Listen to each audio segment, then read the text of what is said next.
It's pretty clear that summer's past its peak here on the banks of the Peace River.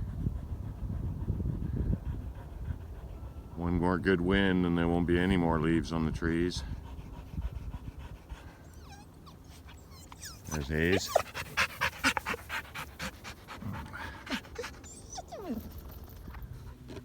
Okay, well, we chose to come straight down over the edge, and we're halfway down towards the river now. Every time I make that decision, I question my judgment. One day my knees are going to fold underneath me, and that'll be the end of that. Anyway, here we are.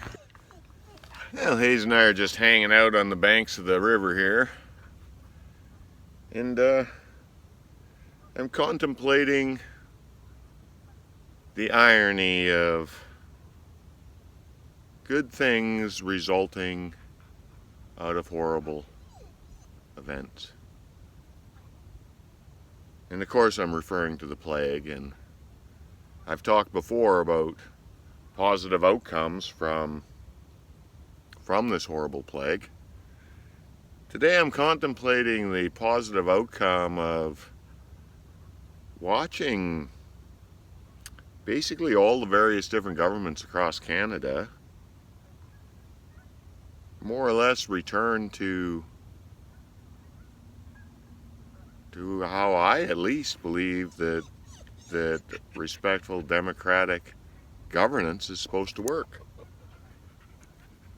I guess what got me thinking of it is, this morning's $10 billion public infrastructure announcement from the federal government.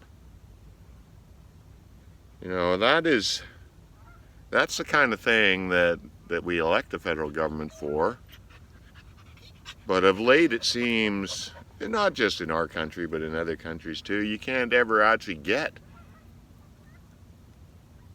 the things the government's supposed to get done because people have forgotten that one of the tenements of working democracy is cooperation. And being elected into the opposition does not mean grabbing a hold of a no and hanging on to it for dear life no matter what. It's even beyond just simple cooperation like what that announcement this morning represents in the federal government. I'm finding myself having approval and respect for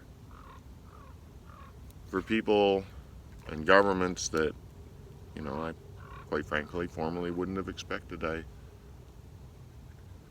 would get there on. And I mean, even the actions of people I didn't vote for and probably still won't vote for, but the plague is forcing Canadian governments right from village to federal to remember what their job is as a part of a democratic government. Government's not just the guy or girl or team that got elected to the top spot. Government is everybody that we're paying as taxpayers to sit in places like Ottawa and Victoria and Town Hall and look after the bigger, more encompassing needs of our society.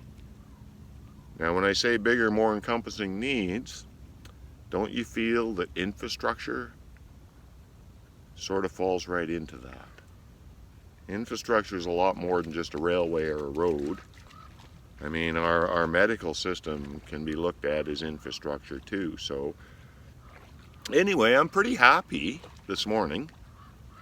I think that more people need to start speaking up to bring an end to this head banging for the sake of head banging nonsense and get on with the business of societal governance. If it took the plague to get us there, I'm I'm big enough to admit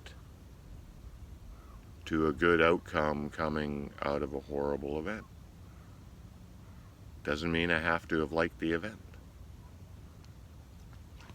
Just means I can honestly see that some of the outcomes might be for our best interest overall. Better governance, a return to working democracy. How can you say no? Just saying. Thanks for listening.